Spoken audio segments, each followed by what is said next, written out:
Hello, Wonderhussy here in the middle of nowhere. This time I'm in far northern California. In fact, I'm so far north in California, I'm almost in Oregon. Matter of fact, I think I'm pretty close to the California-Oregon border at a place called the Lava Beds National Monument. Okay, just like the name says, this is basically a crazy landscape covered in a jumble of jaggedy, rough, sharp, inhospitable lava. That's right, lava. This whole park is basically sitting on top of a volcano. Look, over there you can actually see the volcano itself. It's called Medicine Lake Shield Volcano, and it's actually the biggest volcano in the Cascade Range. Okay, like I said, we're on the border of Oregon and California, so I guess it's like where the Cascade Range meets the Great Basin, and well, there's all kind of crazy tectonic and volcanic activity out here. And you might be able to tell that a big wildfire came blazing through here not that long ago. You might be able to see all those burned up trees on the hill up there. I said you might be able to see because, well, to be honest, it's kind of hard to tell the difference between that charred hillside and the normal landscape, which is already pretty bleak and charred looking to begin with. But yeah, that was actually a huge wildfire that burned through here last year. I've been wanting to come up here and make this video for like 2 or 3 years, but wildfires got in my way every darn time, and well, last year the wildfire burned right through this national monument. So yeah, wildfire, volcanic eruptions. This is a pretty crazy landscape. But none of that craziness has ever stopped people from wanting to live here. Since prehistoric times, people lived here. Matter of fact, this green area in the distance here used to be a vast lake. Okay, I don't know if you can see. I'll zoom in a little bit. See where it's green out there? Well, that all used to be Tule Lake. It was all underwater. So you're probably wondering what could have happened to cause this beautiful Tule Lake to dry up? And did it have anything to do with the white man? Well, if you guessed the white man, you're right. Once white people started settling this part of the country, they saw this beautiful Tule Lake, and all they could see was beautiful, lush farmland hidden beneath it. And so somehow they figured out a way with a system of dams and dikes to drain the lake and farm all the land that was once underneath it. And now it's very fertile farmland. I drove through it on my way here, and it looked like there was all kinds of useful crops growing, which is good. But I'm sure the lake itself did serve some kind of ecological purpose. And I know that the lake supported a lot of things and people who used to live here. That's right. Shocker, there were people living here way before the white man ever came to this part of the world. It was a tribe of Native Americans called the Modoc, M-O-D-O-C. The Modoc tribe lived out here on the shores of beautiful Tule Lake, more or less peacefully. Well, I say more or less peacefully because I'm not trying to wear rose-colored glasses here. You know, I'm bagging on the white man, but the Native Americans weren't all that peaceful either, for the most part. The Modocs beefed with the Klamath Indians, or Klamath, I'm not sure how you pronounce it, but like the town of Klamath Falls. Well, that Native American tribe and the Modocs were kind of enemies, and I don't know, I'm sure they had their little skirmishes. But for the most part, the Modocs lived here very peacefully until the very first white settlers started coming through here.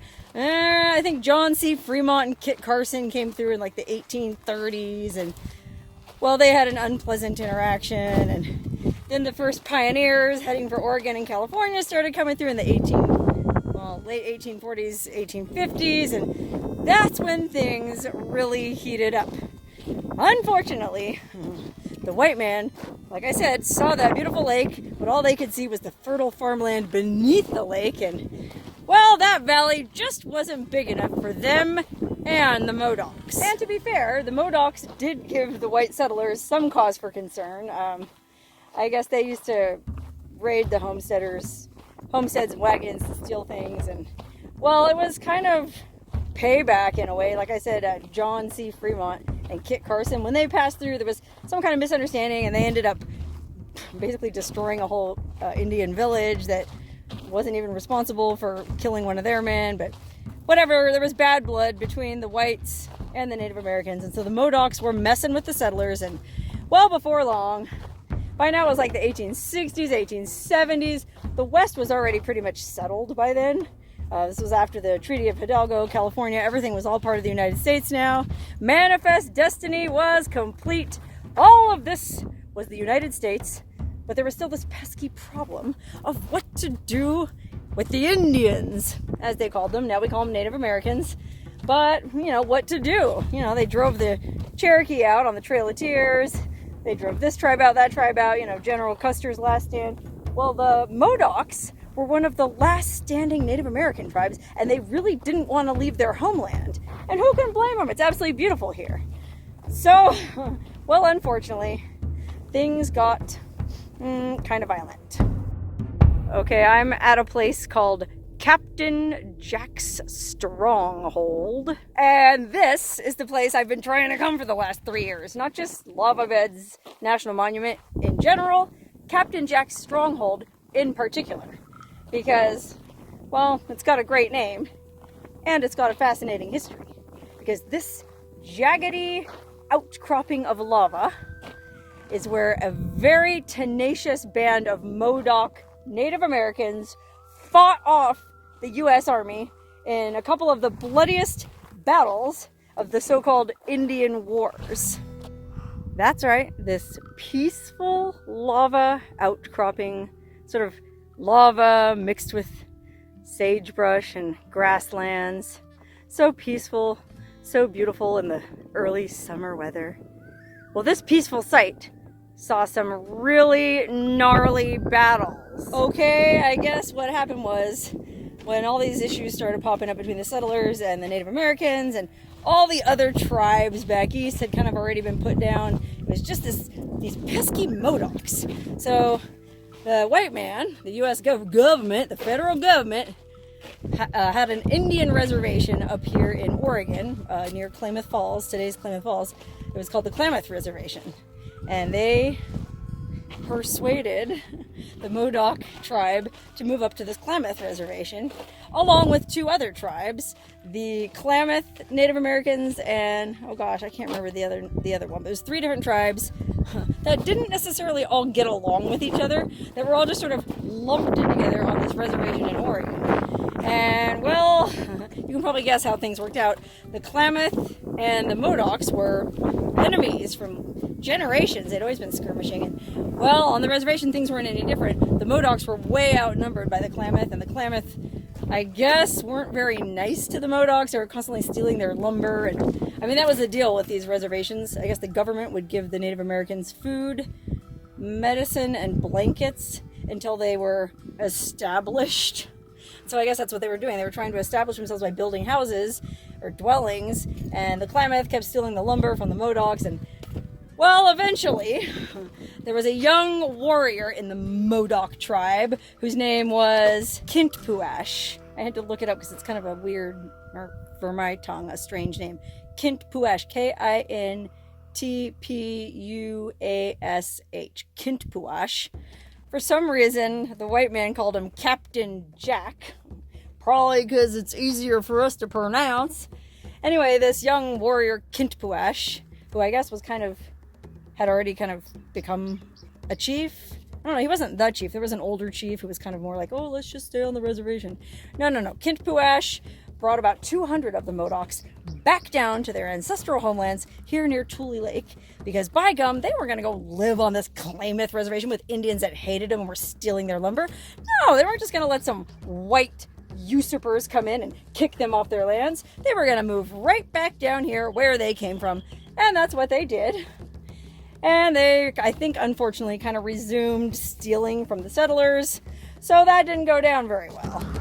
Okay, wow, I'm walking this little trail that winds through Captain Jack's Stronghold, and it's just absolutely beautiful. So you can see why the Modocs, under Kintpuash, Captain Jack, wanted to come back here. Now, why is this called Captain Jack's Stronghold, you might ask? Well, because this part of the landscape is so jaggedy and full of rocks and cliffs and little hidey holes and all kinds of fortifications that somebody could hide behind in a battle. I mean, look at this. Here's an actual cave. Let's see if I can peek in. You know, this would be a perfect cave to hide in if you were trying to fight off the U.S. military, for example. I mean, it's not a huge cave, but you can see it's big enough for, oh my gosh, it does actually go back there quite a ways. I don't know, you could probably squeeze at least 10 people in here, maybe 20 women and children. Well, the Modocs knew all about all these little caves and hidey holes and fortifications, and that's how this place soon came to be known as Captain Jack's Stronghold. Okay, the Modocs and the white settlers just weren't able to coexist peacefully, and to make matters worse, there was some kind of inept government bureaucracy. Shocker. I guess the guy that was in charge of Indian affairs in this area got replaced by some other guy who didn't understand the intricacies of these local Native American tribes and the sort of delicate peace negotiations that had been going on. And so this guy just came in and he was very tone deaf and just like, no, these guys gotta go to the Klamath Reservation. And so they tried to seize the Modocs' weapons and force them all back onto the Klamath Reservation. And, well, that just wasn't going to fly. Captain Jack, and I think it was about 200 Modocs total. Now the numbers kind of vary depending on what source you read. In the visitor center, I think it said there was about 200 Modocs and 58 of them were warriors. And the other 142 were women and children. And I guess maybe old men. So it wasn't that many warriors. And they all retreated. They ran back up here into what is now called Captain Jack's Stronghold. So you can see in the distance there behind me, I'll turn the camera around, way off in the distance so you can see the little bit, I'll zoom in, that remains of Tule Lake.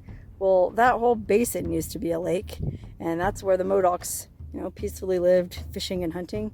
Well, when the white man tried to force them up to that reservation, they hot-footed it back up here into these kind of lava badlands that are full of all these little nooks and crannies and crevices for them to hide in.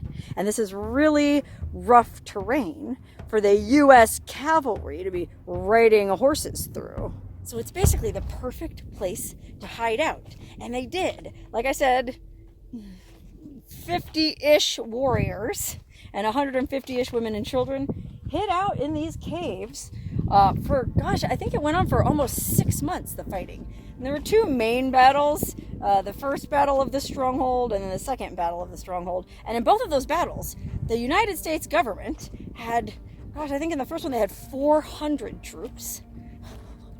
They had cavalry, artillery, howitzers. I mean, they brought it all. This was like the biggest war in all the Indian wars. I think it was the last of all the Indian wars. But the Modocs were able to fight them off. In the first battle, they completely drove them back. I don't remember how many casualties the United States had in the first battle, but overall, this war, this Modoc War, actually it's called the Modoc War, lasted about 6 months.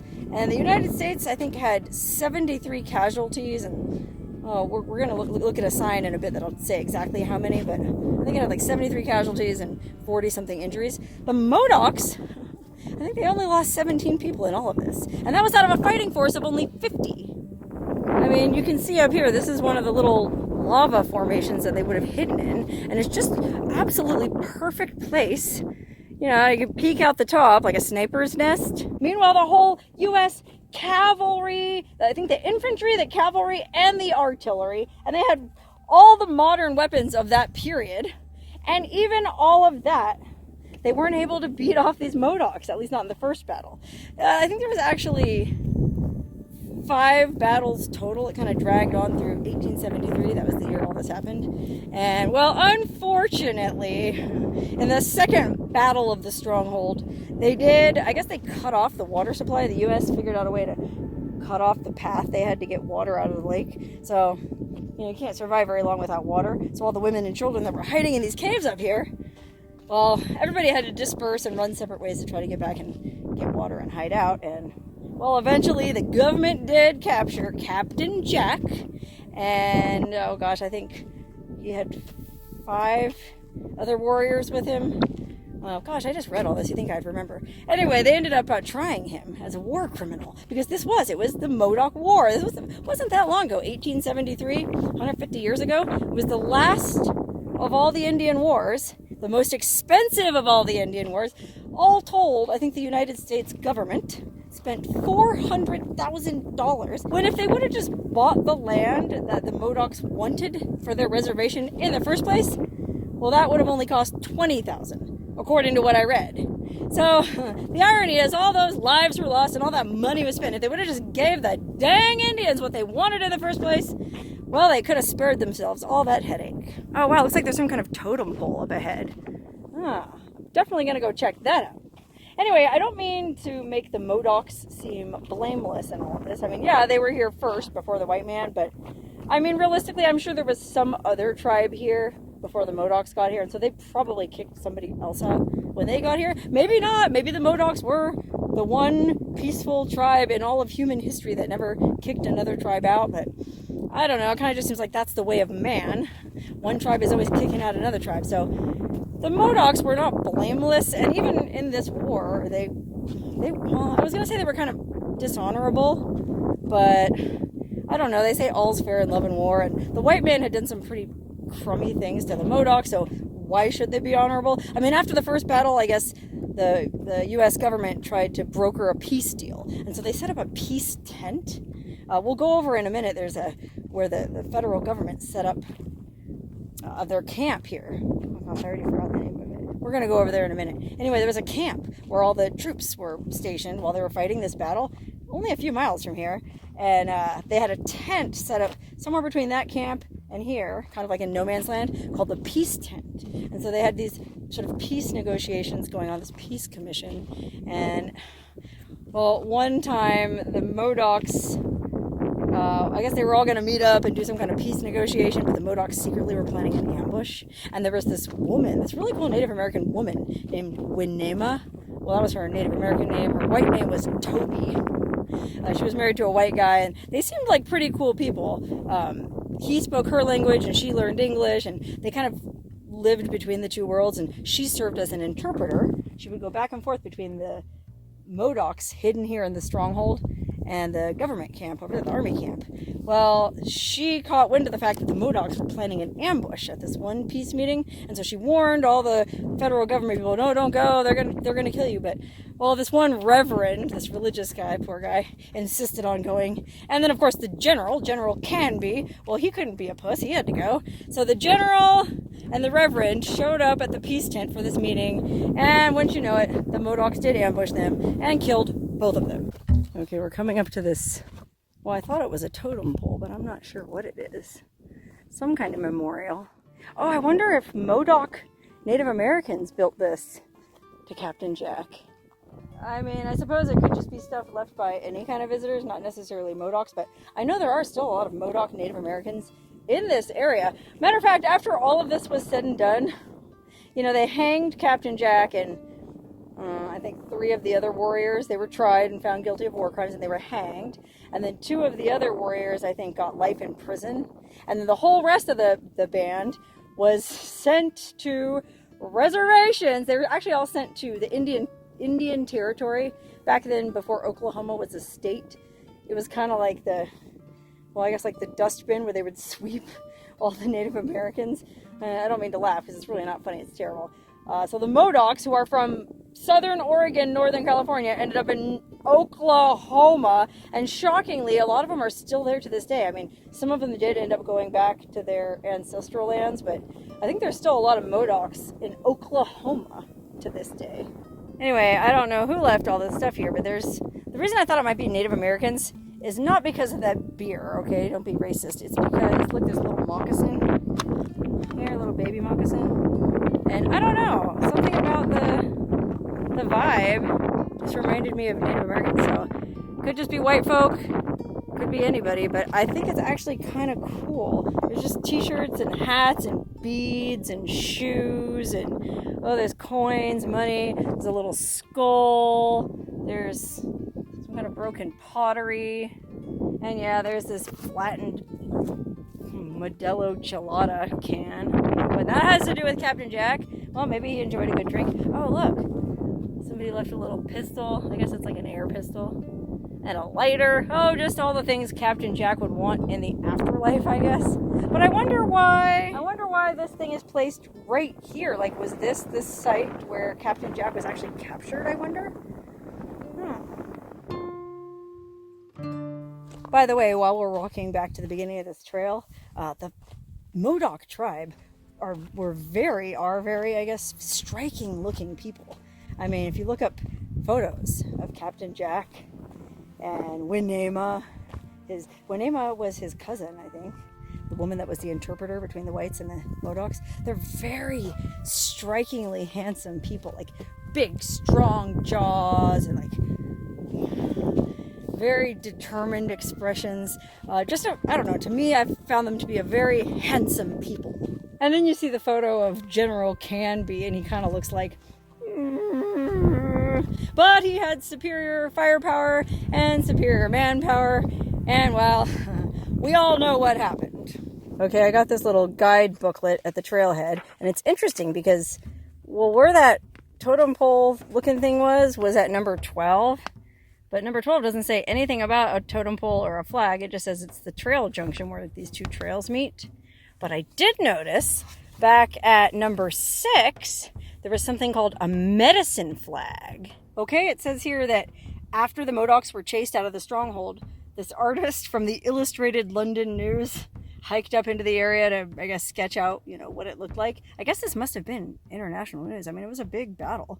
Anyway, he found this medicine flag standing somewhere up there, and apparently it's a flag which the natives believed had special magical powers. And it also says that the principal Modoc shaman, curly-headed doctor, that was the shaman's name.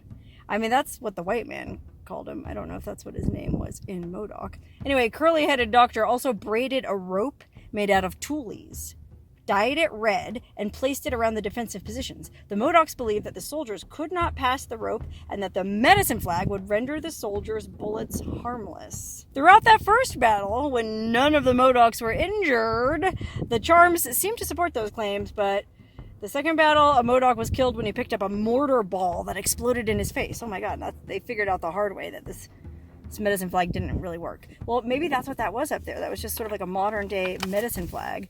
That really makes me think that was put up there by modern day Modocs. Okay, now let's drive over and check out the U.S. Army camp. This is where the United States Army camped out while they were fighting the Modoc Indians.